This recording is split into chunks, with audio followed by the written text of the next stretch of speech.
presenta Familia Traversa para sus vinos finos, el vino de nuestro tiempo.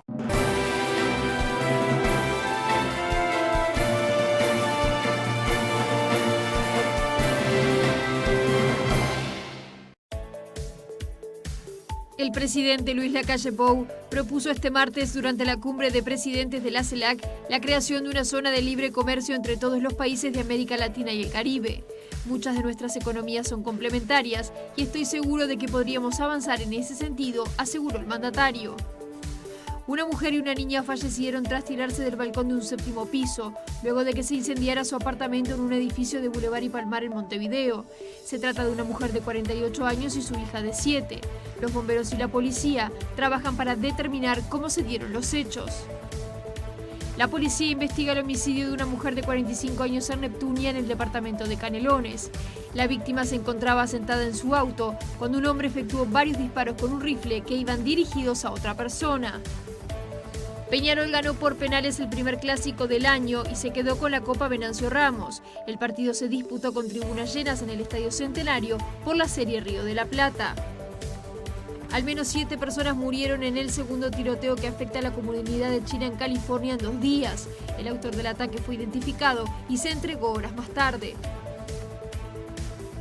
¿Qué tal? Muy buenas noches, el gusto de saludarlos, un placer darles la bienvenida a esta edición central de Red Informativa. Tenemos mucha información para compartir con ustedes. Les proponemos comenzar con el desarrollo de las noticias más destacadas de esta jornada y nos vamos rápidamente al vecino país donde se desarrolló la CELAC. El presidente Luis Lacalle Pou propuso este martes durante la cumbre la creación de una zona de libre comercio entre todos los países de América Latina y el Caribe. Muchas de nuestras economías son complementarias y estoy seguro de que podríamos avanzar en este sentido, aseguró el primer mandatario. En su discurso, el presidente de Uruguay dijo que tiene una visión positiva de la CELAC y que es optimista sobre el futuro de esa organización. Agregó que hay acciones que se deben llevar adelante de forma multilateral y otras que tiene que realizar cada país. De hecho, muchos de los países que aquí estamos, además participamos de otros bloques. Por ejemplo, Uruguay del Mercosur, que tenemos nuestras instancias y no es momento para marcar coincidencias o diferencias, pero sí tenemos nuestros deberes. Lacalle Pou afirmó que se mira mucho desde la CELAC hacia afuera, pero hay que hacerlo también hacia adentro, porque los países que la integran tienen economías complementarias. ¿No será momento de sincerar estas relaciones y que desde la CELAC se impulse una zona de libre comercio entre nuestros países? Desde México hasta el sur de América del Sur. ¿No podremos avanzar en ese sentido? Porque a veces generamos organismos, generamos institucionalidad, queremos avanzar cuando en realidad tenemos ahí las posibilidades. Y el presidente Lacalle Pou dijo también que para que estos foros subsistan no pueden tener el carácter de un club de amigos ideológicos. Lo escuchamos. En su discurso en la cumbre de la CELAC, el presidente de Uruguay pidió que esa organización no se transforme en un club de amigos ideológicos. El presidente dijo que todos los países condenan las recientes acciones desestabilizadoras que ocurrieron en Brasil. En algún momento ninguno de nosotros va a estar acá. Y no sabemos quién nos va a suceder. No sabemos cuál va a ser su ideología. Sí sé, y hablo en nombre de Uruguay, que venga quien venga va a representar los intereses nacionales.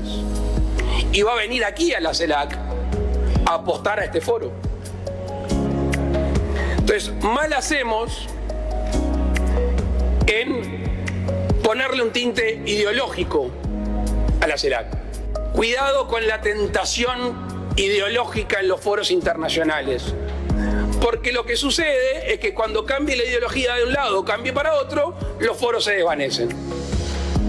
Y ahí nace otro foro y así sucesivamente, y es cuando el derecho internacional empieza a perder confianza en los pueblos. Sin embargo, aseguró que la declaración final de la cumbre incluye el respeto a la democracia, los derechos humanos y las instituciones que no siempre se cumplen. Claramente hay países acá, y ya fue dicho, que no respetan ni la democracia, ni las instituciones, ni los derechos humanos. De nuevo, no tengamos una visión hemipléjica de la defensa de la democracia, de los derechos humanos y las instituciones según el perfil ideológico. Y el presidente argentino Alberto Fernández encabezó la apertura de la 7ª cumbre de la Comunidad de Estados Latinoamericanos y del Caribe como presidente pro tempore del organismo regional. El mandatario en su discurso reclamó fortalecer la institucionalidad y la democracia. El presidente argentino dio un discurso en el que advirtió sobre la amenaza de las fuerzas de ultraderecha que buscan debilitar la institucionalidad en la región. Y lo que tenemos que hacer también es trabajar para garantizar y fortalecer la institucionalidad en nuestra región. Creemos en la democracia y la democracia está definitivamente en riesgo. Después de la pandemia hemos visto cómo los sectores de ultraderecha se han puesto de pie y están amenazando a cada uno de nuestros pueblos. Y lo que nosotros no debemos permitir es que esa derecha recalcitrante y fascista ponga en riesgo la institucionalidad de nuestros pueblos. Fernández señaló además que la fortaleza de los países no está en que actúen solos, sino juntos. Que solos valemos poco, que unidos podemos tener una fuerza arrolladora y que ha llegado el momento de hacer del Caribe y de la América Latina una sola región que defienda los mismos intereses para el progreso de nuestros pueblos. Y el presidente brasileño Luis Inácio Lula da Silva dijo en su discurso que Brasil está de vuelta en el mundo. Además, el mandatario brasileño lamentó que su antecesor, Jair Bolsonaro, se haya alejado del grupo. El presidente de Brasil, Luis Inácio Lula da Silva, realizó un discurso en la inauguración de la 7ª cumbre de la CELAC en el que reivindicó la integración regional y la consolidación de una región pacífica basada en relaciones marcadas por el diálogo y la cooperación. También criticó la decisión de su antecesor, Jair Bolsonaro, de retirar a Brasil de la CELAC y celebró su reincorporación. No meu primeiro pronunciamento após o resultado das eleições, afirmei que o Brasil estava de volta ao mundo. Nada mais natural do que começar esse caminho de retorno pela CELAC. A exceção lamentável foram os anos recentes, quando o meu antecessor tomou a inexplicável decisão de retirar o Brasil da CELAC. El mandatario brasileño agradeció también a los países miembros de la CELAC por el respaldo que le dieron en el marco al ataque a las instituciones ocurrido en Brasilia. Quero aqui aproveitar para agradecer a todos e a cada de vocês que se perfilaram ao lado do Brasil e das instituições brasileiras ao longo destes últimos dias, em repúdio aos atos antidemocráticos que ocorreram em Brasília. El presidente Lula da Silva visitará mañana Montevideo y realizará un acto en la explanada de la Intendencia. La oratoria se realizará desde el balcón del primer piso de la comuna capitalina a las 15 horas y la actividad será abierta al público. La intendenta Carolina Cose le entregará al mandatario la distinción Más Verde, que reconoce a personalidades relevantes que hacen contribuciones sustantivas hacia el ambiente, poniendo en primer plano su cuidado. De Brasil, el viaje de Lula pretende estrechar los lazos de comercio y amistad entre ambos países. Llegará acompañado por el canciller Mauro Vieira y los ministros de Hacienda y de Ciencia, Tecnología e Innovación. Tras el arribo, que se producirá a las 11 de la mañana del miércoles, Lula visitará la residencia de Suárez para una reunión a puertas cerradas con la calle Pou. Luego ambos darán un comunicado a la prensa. Después del almuerzo, el presidente de Brasil se dirigirá a la Intendencia de Montevideo. A las 3 de la tarde será recibido por Carolina Cose, que le entregará la medalla Más Verde, en reconocimiento a los esfuerzos realizados por el presidente Lula en defensa del medio ambiente. Para esa hora, el Frente Amplio ha convocado a concurrir a la explanada y Lula saldrá al balcón de la Intendencia a saludar a la gente. Después del premio y acompañado por su esposa, se dirigirá a la chacra del expresidente Mujica y Lucía Topolansky. Ese encuentro está previsto para las 4:30 de la tarde. El comunicado oficial agrega: al final de la reunión con su amigo, el presidente Lula regresa a Brasil. El ministro de Economía de Argentina, Sergio Massa, dijo en una conferencia de prensa en Buenos Aires que Uruguay es uno de los hermanos menores del Mercosur y Brasil y Argentina tienen la responsabilidad de cuidarlo. Parece Disneylandia, esa fue la respuesta de Luis Lacalle Pou en conferencia de prensa al ser consultado por los dichos de Massa. Conferencia de prensa en el marco de la cumbre de la CELAC. El ministro de Economía de Argentina, Sergio Massa, se refirió a Uruguay como uno de los hermanos menores del Mercosur. Yo creo que Uruguay es uno de los hermanos menores del Mercosur y Brasil y Argentina tienen la responsabilidad de cuidarlo como a todo hermano menor. Massa dijo esto en respuesta a una pregunta de la prensa sobre la posición de Argentina y de Brasil sobre el futuro del Mercosur, en referencia a la negociación del tratado con la Unión Europea y a la intención de Uruguay de firmar un acuerdo bilateral con China. Sobre este eventual acuerdo, el gobierno argentino señaló reiteradamente que está por fuera de la normativa del bloque, mientras que el canciller brasileño dijo que este tratado destruiría el Mercosur. Ante el concepto de tratar a Uruguay como un hermano menor, el presidente Lacalle Pou contestó con ironía. ¿Cómo reaccionó tras tomar conocimiento de que el ministro de Economía argentino consideró a Uruguay como un hermano menor? No, eso parece de Disneylandia, pero... Luego de la insistencia del periodista argentino, el mandatario reiteró. ¿Y sobre las declaraciones del ministro de Economía? Disneylandia, dije. Y por esos comentarios del ministro de Economía argentino, Sergio Massa, provocó repercusiones políticas en Uruguay. El senador del Frente Amplio, Daniel Caggiani, dijo que las declaraciones fueron desafortunadas. Creo que son, por lo menos, desafortunadas las declaraciones del ministro de Economía. En realidad, el Mercosur tiene socios, todos los socios valemos lo mismo porque tenemos un voto y el sistema de decisión del Mercosur es por consenso. Hay socios con tamaños relativos más chicos y otros más grandes, pero creo que somos países soberanos e independientes y lo que tenemos que tratar es cultivar las relaciones amistosas y sobre todo de respeto mutuo. Creo que ese es el talante del gobierno del presidente Alberto Fernández, es el talante del gobierno del presidente Lula, el talante también del gobierno del presidente Mario Abdo Benítez. Y creo que también es el talante histórico del gobierno de Uruguay, independientemente de quién esté gobernando. Y creo que eso debería ser lo realmente interesante y importante para preservar y sobre todo para trabajar en el futuro. Por otro lado, Caggiani dijo que el mandato de Lula en Brasil cambia la situación interna del Mercosur y que el gobierno de Lacalle Pou debe adaptarse.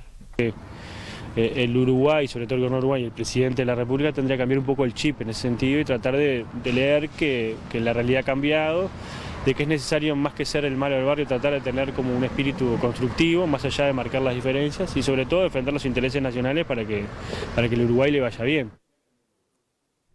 Y seguimos repasando repercusiones a nivel político aquí en el país. El senador nacionalista Sebastián da Silva también salió al cruce de estos dichos por parte del ministro argentino Sergio Massa. El legislador dijo que es una típica canchereada de porteño. Yo creo que es una canchereada típica de porteño que no obedece a la realidad que marca los índices de todo tipo que comparan el Uruguay con Argentina, ¿sí? Uruguay es un país más chico, pero su seriedad indica de que en cualquier medición, tanto de desarrollo humano, de pobreza, de inversiones, de estabilidad financiera, de estabilidad política, de tipo de cambio, queda claro que Uruguay no necesita la tutela como sí necesita Argentina, que es una economía tutelada por el Fondo Monetario Internacional. Creo que este tipo de declaraciones habla mucho del corsé que significa el Mercosur para nuestra economía, para nuestro país, y que nos obligan a poner las barbas en remojo porque la necesidad de nosotros abrirnos al mundo no puede estar sometida a este tipo de declaraciones que revelan un pensamiento equivocado que los hechos de nuestro gobierno tienen que ir desterrando.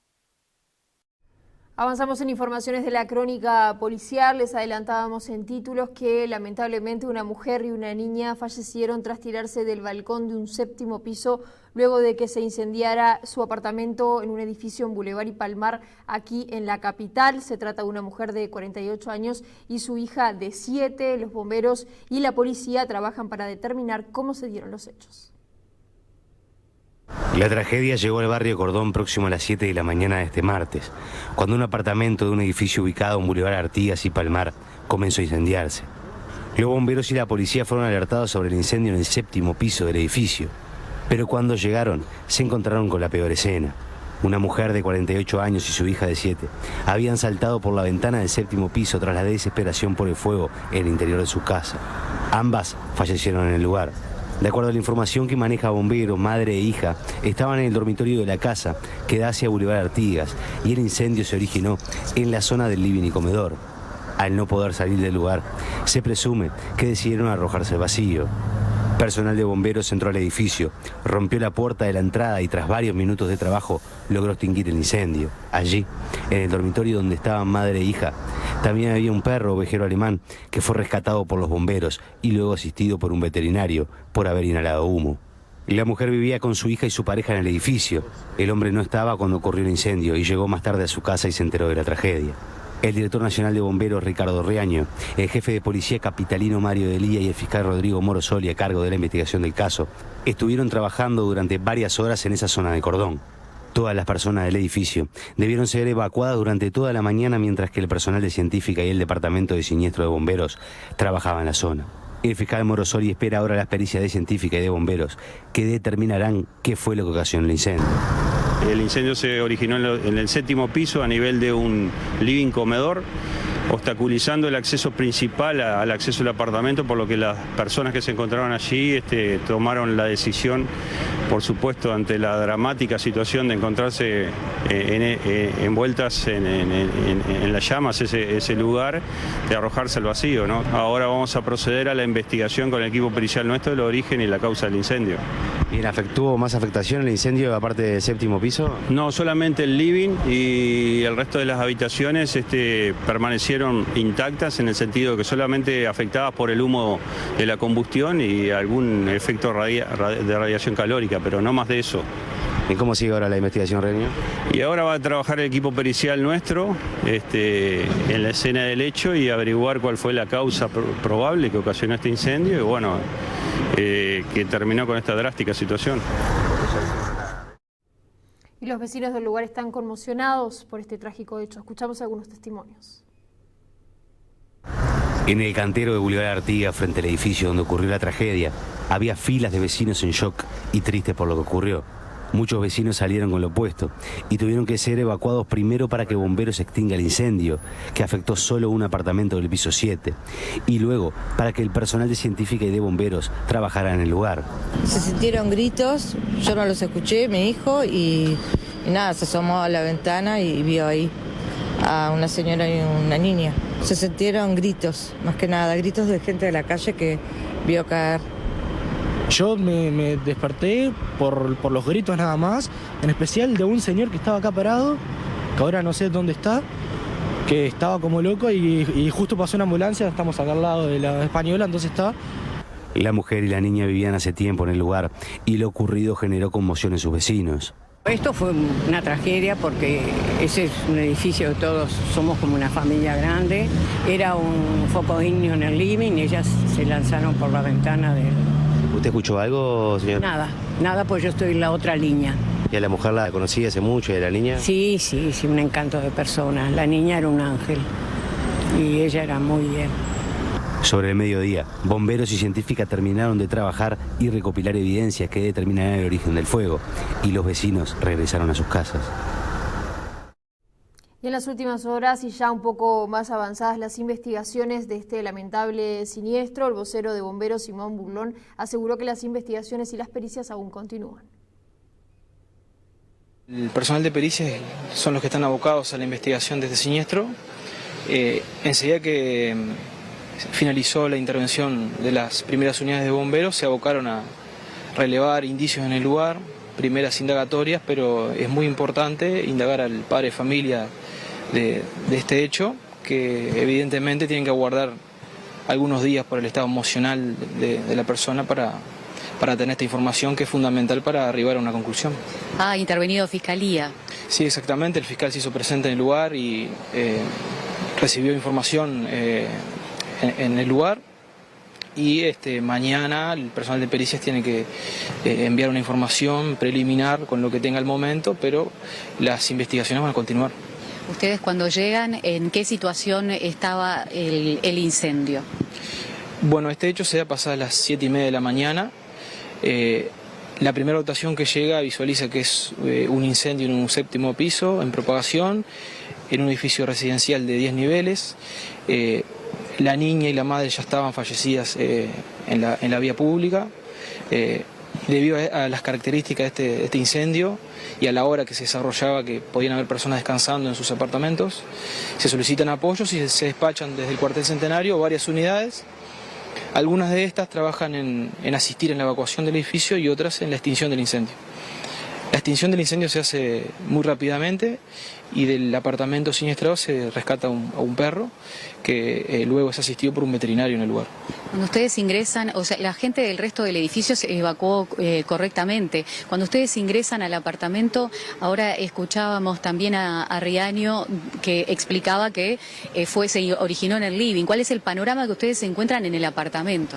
Bueno, cuando la primera rotación arriba del lugar, el edificio estaba siendo evacuado con ayuda de personal policial y en el apartamento 7 la puerta estaba cerrada, o sea, hubo que en primera instancia forzar esa puerta y el incendio estaba confinado en lo que es el living, o sea, enseguida de la puerta principal, enseguida a la izquierda, ahí estaba confinado el incendio, que pudo ser extinguido muy rápidamente utilizando extintores que había en el lugar y también la boca de incendio. Igual las tareas para enfriar totalmente la estructura sí se hizo desde los camiones de bomberos. ¿Había gran concentración de humo? ¿No había? ¿Cómo fue esa primera? Tú me comentabas que lo primero que pasó fue que explotaron los vidrios. Sí, en realidad este incendio, como el apartamento tiene ventanales muy grandes y enseguida se destruyeron, gran parte de la temperatura, de los productos de la combustión, se evacuaron por allí, entonces no había gran concentración de humo ni temperatura hacia la caja escaleras, que en muchos siniestros de este tipo se da, y eso es muy complejo para que los residentes de los apartamentos que están en pisos superiores puedan evacuar. En este caso, toda la temperatura y humo evacuó por ahí, entonces no fue complejo para la evacuación. Y también los materiales que estaban siendo afectados por el fuego en su interior no eran propios de un living típico y muy rápidamente pudo ser extinguido. Esta tragedia, lo primero que se plantea a todos en su hogar es cómo evitar que estas cosas pasen, cuál es la reacción que uno debe tener. En este caso tú decías, explotaron los vidrios y por ahí se evacuó el humo. ¿Cuál es la solución? ¿Qué es lo que uno debe hacer o atinar a hacer? Obviamente siempre teniendo en cuenta que siempre lo mejor es tratar de que esto no suceda. Sí, exactamente. De todas formas, los incendios son todos muy diferentes, pero como primera medida lo que podemos decir es que si las personas se ven en una situación de incendio donde hay humo y temperatura, lo primero es trasladarse por las partes bajas, es decir, por el piso, que en esa zona van a tener mayor visibilidad, mejor calidad del aire, eso es lo primero. Después, no siempre es bueno intentar evacuar y salir a la escalera, porque muchas veces el incendio puede ser un piso inferior y me voy a intoxicar y me voy a quedar en la escalera. Hay que aguardar siempre las indicaciones de bomberos, resguardarse en un dormitorio donde sea alejado, donde está el incendio, aguardar la presencia de bomberos para ser rescatado. Algo importante también es irse hacia una ventana donde haya aire limpio, que no esté contaminado con humo del incendio y aguardar ahí. También si tengo un teléfono, llamar al 911 e indicar que estoy en un edificio que está siendo afectado por un incendio y entonces los bomberos que están trabajando en el lugar van a tener información de que en ese edificio, en una unidad determinada hay personas que están esperando para ser rescatadas y le van a dar indicaciones para qué es lo que tienen que hacer. ¿Qué es esta música que escuchamos recién, Simón? Bueno, la música que acaban de escuchar es lo que alarma a una unidad que es Bomba 3, que en realidad es una camioneta con una dotación con 2 bomberos, que es un incendio de magnitud pequeña, puede ser un contenedor, puede ser un incendio de campo pequeño. ¿Y ese el nombre es porque hay alguien específicamente que tiene que salir, pues se nombra una persona? Sí, en realidad los bomberos que están designados para esa dotación, al escuchar la música, saben que tienen que ocupar el puesto y ya van a salir. Hay músicas que alertan a diferentes dotaciones, según corresponda, según sea la emergencia. O sea que este es uno menor. Ese sí, en realidad es la menor capacidad de respuesta que tenemos, y después se va subiendo la capacidad hasta la máxima capacidad de respuesta, que es un tren de incendio, que fue lo que intervino hoy en el incendio en el apartamento, que ahí ya son varias dotaciones, a una ambulancia, una camioneta de comando, una cisterna. Avanzamos en otros temas. La policía investiga el homicidio de una mujer de 45 años en Neptunia, en el departamento de Canelones. La mujer se encontraba sentada en su auto cuando un hombre efectuó varios disparos con un rifle que iban dirigidos a otra persona. El autor de los disparos ya está identificado y se trabaja en su detención.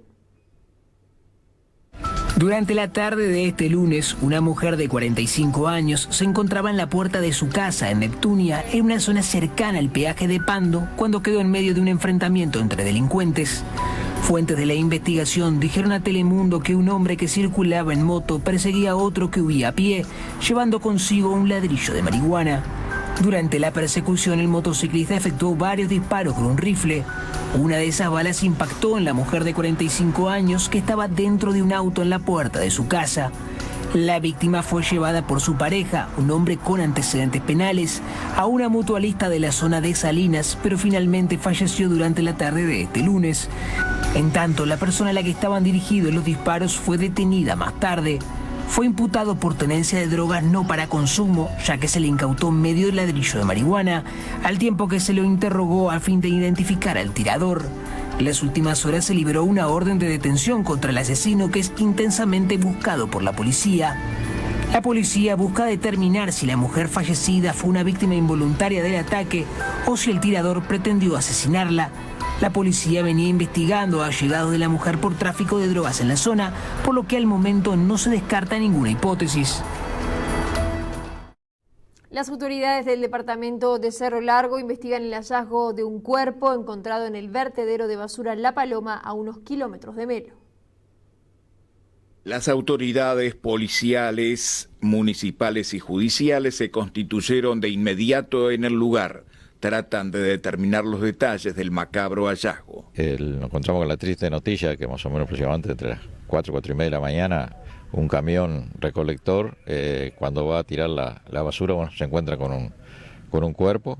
Se tomaron las actuaciones correspondientes, está en manos de la justicia y más adelante se irá a determinar a ver qué pasó hoy y la identidad del cuerpo que se encontró. En principio, signos de violencia en el cuerpo, ¿se sabe algo? No se sabe nada, aparentemente no, por lo que estuve escuchando, pero eso se va a determinar un poco más adelante cuando se hagan las investigaciones correspondientes. Es el primer caso de estas características, según señalan. La verdad que es la primera vez que pasa, pero siempre hay una primera vez, lamentablemente, pasó ahora en este momento, ¿no? Familiares y vecinos del ciclista que murió atropellado en el departamento de Rocha se manifestaron pidiendo justicia y que se envíe a prisión al conductor del vehículo, que se encuentra bajo arresto domiciliario.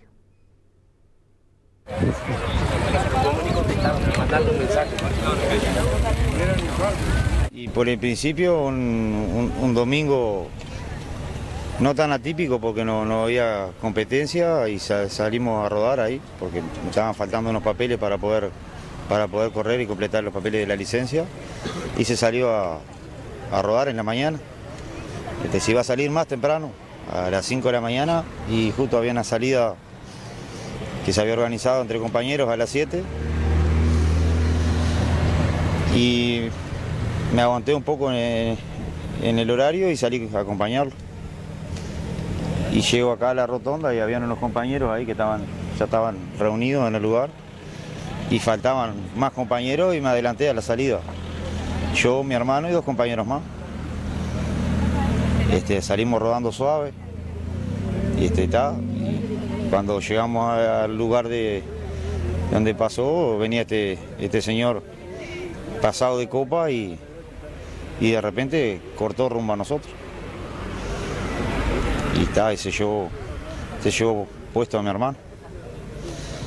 El otro compañero que venía conmigo se fue al auto y no pudo retener a la muchacha, ya se había ido del lugar. Con él forcejeó y lo pudo retener en el vehículo hasta que llegó más gente de la prefectura, ¿verdad? ¿Qué están reclamando hoy?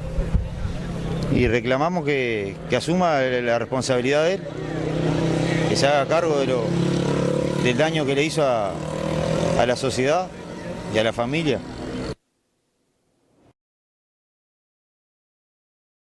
Presenta Sintepa. Desde hace 45 años, nuestro sueño es cumplir el tuyo.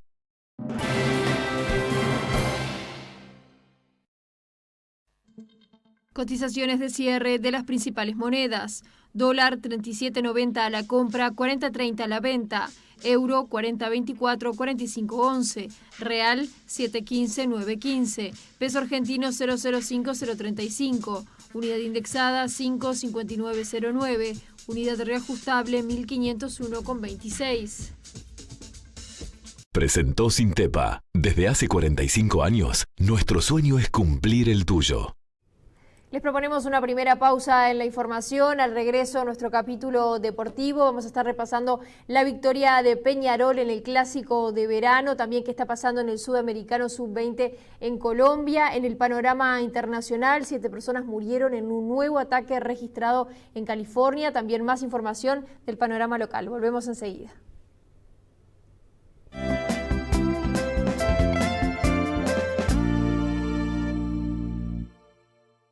¿Es posible que te aprueben un préstamo en lo que demoras en regar una plantita? Veamos. Lo pedís, le pones agüita y sí. ¿Ves? Ya lo tenés. En Crédito Amigo es así de rápido. Pedí 45.000 pesos en 18 cuotas de 4.769 y retiralos en cualquier hábitat o red pagos del país. Sin papeles, sin trámites y en 3 segundos. Llamanos, mandanos un WhatsApp o entra en nuestra web. ¿Necesitas efectivo? Pedíselo a Crédito Amigo.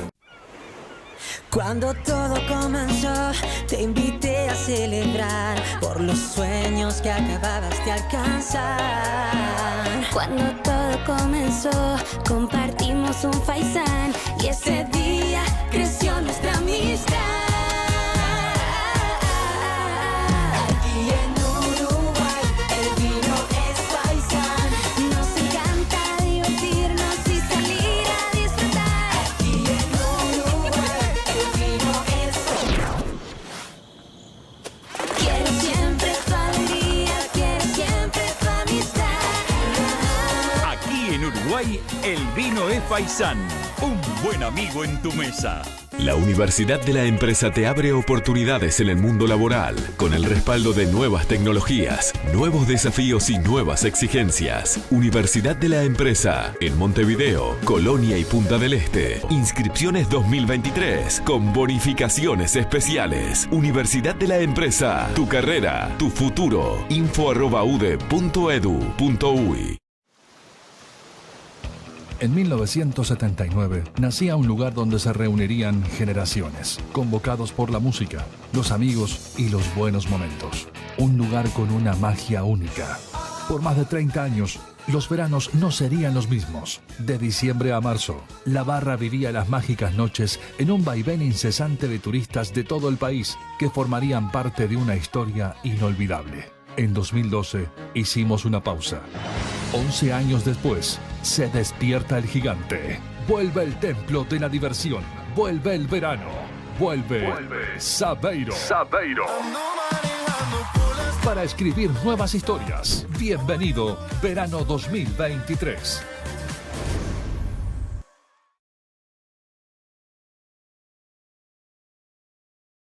Son miles y miles de personas que volvieron a vivir gracias a los grupos éxito. Yo entre ellas.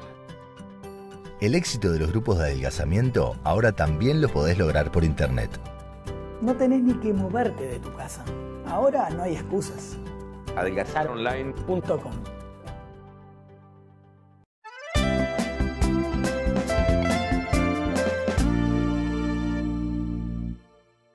Presenta LG OLED, la marca de OLED más vendida en el mundo.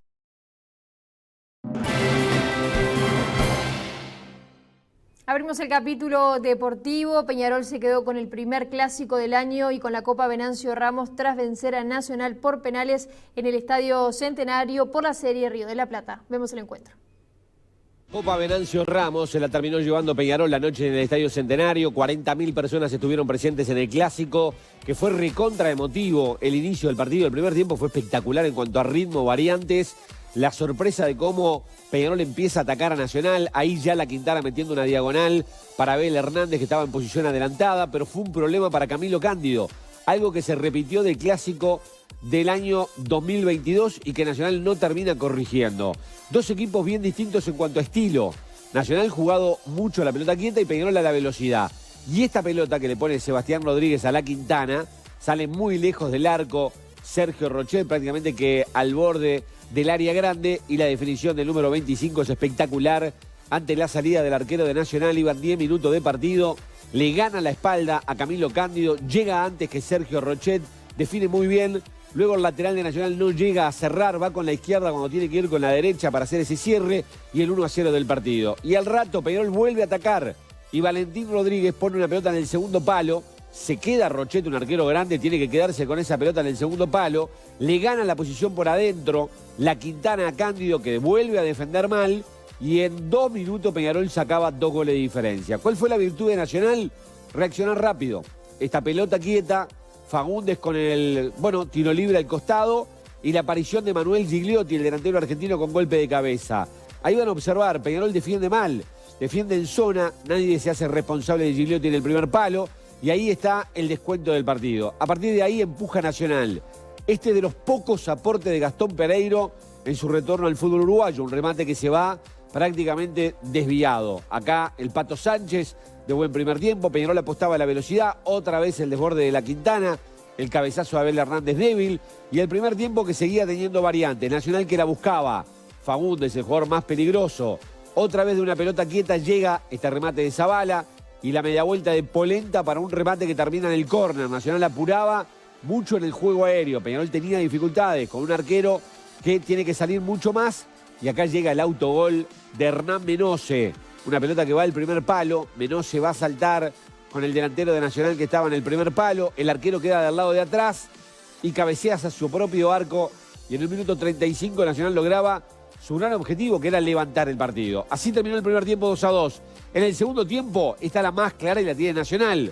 Un gran arranque de Fagundes, Cándido y la pelota en el palo de Gigliotti. Después, claro, le faltó profundidad a Peñarol. Peñarol refresca el equipo, mete muchos cambios. Debuta Leo Coelho en los últimos 15 minutos cuando Rack recibe una tarjeta amarilla. Este es el único incidente que tiene el clásico, que es una falta fuerte de atrás, primero de Fagundes, una reacción con un manotazo hacia atrás de Sebastián Rodríguez, algún empujón, pero se disipa enseguida. El partido en el final no tiene mayor profundidad. Fue un, yo diría, arbitraje desparejo de Jimmy Álvarez. No hubo nada grave, pero algunas determinaciones no fueron las correctas. Y en la definición por penales, Peñarol tuvo una gran efectividad. Le pega muy bien a Hernán Menose para el 1-0. Va a empatarlo Emanuel Gigliotti también con un remate potente, alto, 1-1. Peñarol que se pone 2-1 con este penal muy bien pateado del juvenil Mancilla. Y acá Pereiro anuncia el remate y Thiago Cardoso se vuelca muy bien. Y ahí empieza a sacar diferencia Peñarol. Seba Rodríguez y gol, Rochetti y gol. Pero venía de atrás el equipo de Nacional. Omenchenko, otro juvenil que también patea muy bien. Acá viene Alfonso Treza fuerte. Y Peñarol tiene para ganarlo en este remate de Bentancur. Pero la potencia del remate pone en el palo. Y le daba la chance a Nacional de empatarlo. Sin embargo, Fagundes elige la potencia, pega en el horizontal y Peñarol se queda con el clásico por 4-3. Escuchamos la palabra del entrenador Alfredo Arias tras la victoria del equipo carbonero. Hay algunos de ellos que todavía no están en el nivel, ¿verdad? Y ellos lo saben. Lógicamente que en un clásico no querés salir, pero bueno, yo estoy para tomar las decisiones y creí que debía alguno de ellos salir, a pesar de que habían hecho un buen desempeño, pero estaban decayendo en el nivel de físico fundamentalmente y nos estábamos metiendo en problemas, ¿no? No llegábamos, en algunos sectores de la cancha no llegábamos a cubrir los espacios. Entonces hicimos los cambios, los jóvenes otra vez entraron muy bien, 8 jugadores formados en Peñarol terminamos y el equipo reaccionó muy bien cuando ellos entraron. ¿Hablaste con Coelho en la previa por todo lo que podía significar el entorno para él? Sí. La verdad, yo no hubiese querido que jugara Coelho hoy. Se los confieso a todos y hablé con él y él me dio la razón. No tenía nada para ganar hoy él y mucho para perder. Pero me dijo si podía ir al banco. Y le dije, bueno, en el banco cualquier cosa si te necesitamos. La amarilla de Rack me condiciona a ponerlo y tener solo esa ventana para hacer un cambio. Y como habían algunos roces, digo, no vaya a ser que a Rack me lo expulsen. Y ahí sí era un problema, ¿verdad? En otros temas, el capitán de la selección uruguaya, Diego Godín, reconoció que la selección es una etapa que se terminó en el sentido de que siente que es un momento de recambio generacional. Sin embargo, el histórico zaguero de la selección uruguaya aclaró que si lo llaman no va a decir que no. Y la selección es una etapa para mí, sinceramente, que se terminó en el sentido de que yo siento que es un momento de recambio generacional, de que hay chicos que por ahí vienen de abajo y merecen una oportunidad. Yo lo que no quiero ser en la selección es el tapón o hacer sentir al entrenador con la obligación. A veces uno por el nombre, por la trayectoria, por ser el capitán del equipo, a veces hay puede haber una cierta obligación, entre comillas, y no es así, muy lejos de eso. Yo primero pongo a mi país y a mi selección, y creo que es el momento de por ahí de un cambio generacional y de que empiecen a pensar en el próximo mundial, con jugadores que hay en Europa y en ¿Vos lo comunicaste y dijiste que no? No, porque yo... Es raro, ¿no? Porque yo conceptualmente tengo una idea, que de la selección uno no se retira. Yo lo que digo es, para mí, hoy no voy a estar, creo que no voy a seguir en la selección, creo que es así, que terminó un ciclo, pero yo no me retiro de la selección. O sea, la selección, vos no podés retirarte de la selección. Yo, si mi país me necesita de mañana, yo voy a estar. Mientras siga jugando, si el seleccionador dice, sos elegible y estás bien y me tenés que dar una mano, yo no voy a decir que no. Pero tengo que ser realista con mi contexto y con mi situación hoy actual. No te querés atar a una comunicación. No me quiero atar a una comunicación, de decir, yo me retiro de la selección. No, la selección está por encima del jugador y mi país está por encima y yo siempre voy a estar disponible en mi país. Es un fútbol táctico, lo vi bastante táctico, intenso, sí es verdad. Por ahí yo, obviamente de chico, crecí con otro fútbol argentino, donde había muchas más figuras, muchas más jugadores con mucha calidad individual, jugadores con un promedio de edad por ahí un poco más grande. Hoy en día, es como en Uruguay, se emigra. El talento que sale emigra. Pero es un fútbol intenso, táctico y muy parejo. Obviamente tenés muchos equipos, que la mayoría que compiten, que cualquiera puede ganar a cualquiera, que vas a estadios con muchísima gente, que te sentís visitante de verdad, buenas canchas, la gran mayoría, y me gustó. Lo que pasa es que no lo pude disfrutar. ¿Todavía no lo pudiste? No lo pude disfrutar. Yo llegué el año pasado mal, venía con una tendinitis rotuliana, arrastrándola hace un año, sufriendo muchísimo, no queriendo parar por el tema de... Primero estuvimos en las eliminatorias, que estábamos jodidos en un momento, después vino el cambio de técnico, después teníamos que jugar para clasificar, no podía parar, entonces era poner parches a una lesión que es crónica y que la verdad me hizo sufrir muchísimo, no podía casi entrenar. ¿Es en la rodilla? En la rodilla, en el tendón rotuliano. ¿Qué es un dolor? Es como un cuchillo, pollo, y la tendinitis, cuando no parás y no das con el tratamiento y no le das un descanso, el tendón es un tejido que no recupera, no regenera tanto como un músculo. Entonces, entrenabas con dolor. Entrenaba con dolor y el tendón se seguía degenerando, me seguía lesionando. Y llegó un punto que tuve que parar acá en Argentina porque no podía correr literalmente, no podía bajar las escaleras de mi casa. Estaba jodido. Y el delantero estrella de la selección uruguaya y ahora de Gremio cumplió sus 36 años y sigue anotando goles. Vamos a repasar los momentos más destacados de la carrera de Luis Suárez.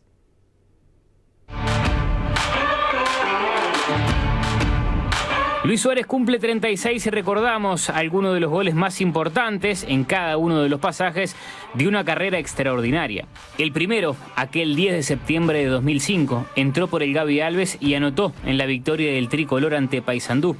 Fue el inicio de una historia escrita por goles. Su primer gol en Europa lo hizo el 1 de octubre de 2006, defendiendo al Groningen en la victoria de su equipo ante el Vitesse, uno de los goles que le permitió hacer su nombre en el fútbol de Holanda. En Ajax anotó el gol 100 como profesional, un 4 de octubre de 2009 cuando hizo un doblete ante el Roda. Con Liverpool hizo muchos, pero aquel póker ante Norwich el 4 de diciembre es sin duda uno de los mojones en la carrera del pistolero para transformarse en una leyenda dentro de la Premier. En el Barça anotó casi 200, pero el que seguramente lo recordará como uno de los más importantes es el que le hizo la Juve en la final de la Champions 2015, cuando Luis levantó la orejona junto a un equipo que con Messi y Neymar parecía realmente imbatible. En Atlético Madrid apareció la zona Suárez y el tanto ante Valladolid que le dio al Athletic un nuevo título de liga. Suárez protagonista en el remate del campeonato y convirtiendo en partidos importantes. En la Vuelta Nacional hizo el gol que los hinchas querían gritar en el Parque y ante Peñarol, un tanto que le permitió ser campeón y darle una alegría al hincha que fue fundamental en su retorno. Con la selección son muchos también, pero es imposible no pensar en Luis Suárez y no recordar los 2 goles ante Inglaterra en Brasil 2014. Todo lo que tuvo que vivir para llegar a aquel emotivo festejo con Walter Ferreira lo ponen como uno de los grandes momentos junto a la Celeste.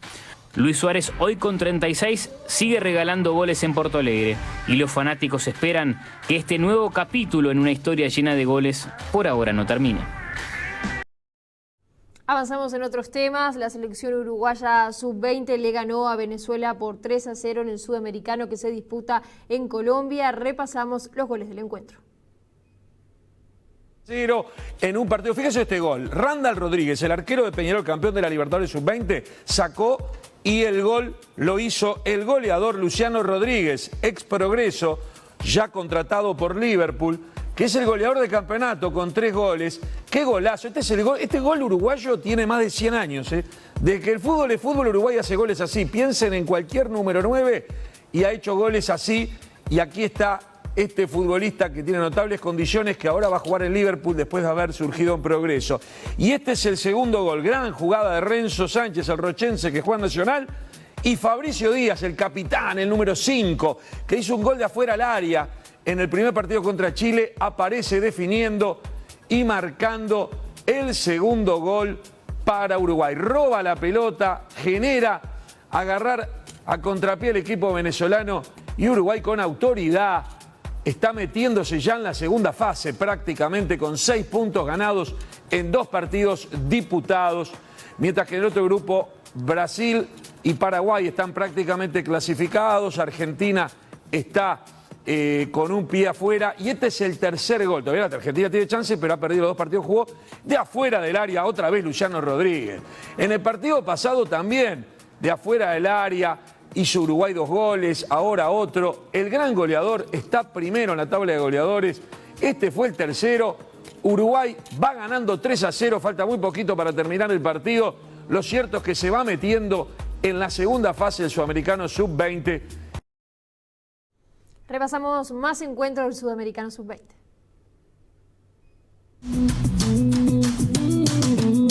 Por la tercera fecha del Grupo A, Brasil le ganó 3-1 a Argentina. El tanto de la apertura para los brasileños llegó a los 8 minutos por intermedio de Guilherme, una volea de zurda para cruzar la pelota y vencer al arquero argentino. Un error importante en la salida de Argentina que con esta derrota dejó de depender de sí mismo para clasificar al hexagonal final, le costó el segundo tanto en el juego. El capitán Andrei avanzó y se metió entre los centrales para luego definir cruzado.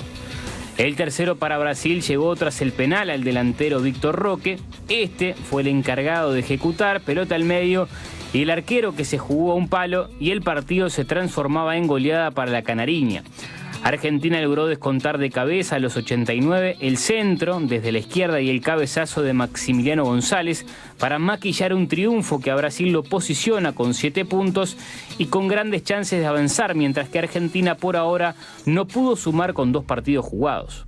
En el otro partido del grupo, Paraguay, que ya aseguró un lugar en el hexagonal final, le ganó 1-0 a Perú. Una linda combinación ofensiva de la selección que dirige técnicamente el ex arquero Aldo Bobadilla, para terminar con un buen centro y la aparición de Diego González, que saltó cómodo y puso el tanto del triunfo. Paraguay es la única selección que matemáticamente ya aseguró un lugar en la definición del torneo y ahora se focaliza en la clasificación del Mundial de Indonesia.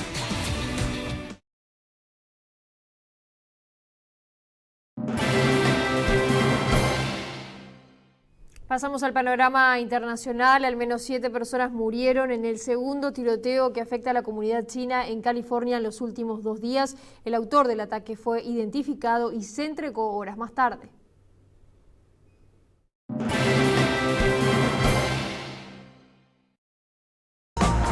Siete personas fueron asesinadas y una está gravemente herida en 2 tiroteos ocurridos este lunes en la localidad de Half Moon Bay, donde residen 11.000 personas, ubicada al norte de California, a unos 19 kilómetros de San Francisco. Las autoridades encontraron 4 víctimas mortales cerca de una granja y otras 3 en un lugar aledaño. La 8ª víctima, que está gravemente herida, fue trasladada a un hospital de la zona, según se informó. El sospechoso es un hombre de 67 años que se entregó a la policía poco después de los ataques. Esos ataques ocurrieron menos de 48 horas después de que un hombre armado matara a 11 personas en un estudio de danza cerca de Los Ángeles. En este ataque, el hombre de 72 años disparó indiscriminadamente en medio de las celebraciones que se realizaban por el Año Nuevo chino. El atacante, de origen asiático y que era instructor de danza en ese lugar, se suicidó mientras era buscado por la policía. Un abogado del expresidente de Estados Unidos, Mike Pence, encontró una docena de documentos marcados como clasificados en la residencia de este en Indiana y se los entregó al FBI. El hallazgo se produjo después de que el propio Pence pidiera por precaución a uno de sus abogados que registrara su casa en busca de material sensible a raíz del descubrimiento de información clasificada en la oficina y residencia privada del presidente de Estados Unidos, Joe Biden, hace un par de semanas. La información se conoció por parte de un congresista republicano, James Comer, quien señaló que un abogado del expresidente Mike Pence encontró documentos marcados como clasificados en su casa la semana pasada y los entregó al FBI. Agregó que el propio Pence informó hoy sobre los documentos clasificados que se encontraron en su casa en Indiana y que está de acuerdo en cooperar plenamente con cualquier investigación del Congreso. Se desconoce por qué información contienen los documentos o el nivel de confidencialidad que se les había asignado. El anuncio se produce días después de que se revelara el hallazgo de documentos clasificados en la oficina y residencia privadas del presidente demócrata Joe Biden. Su predecesor en el cargo, el expresidente republicano Donald Trump, es acusado de haber obstruido la justicia por una investigación del FBI que encontró en su casa una gran cantidad de documentos.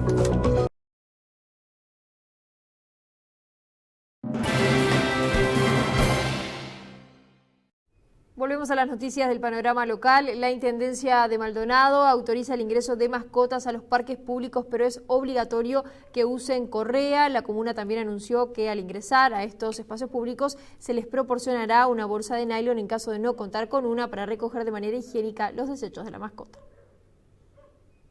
El parque tiene una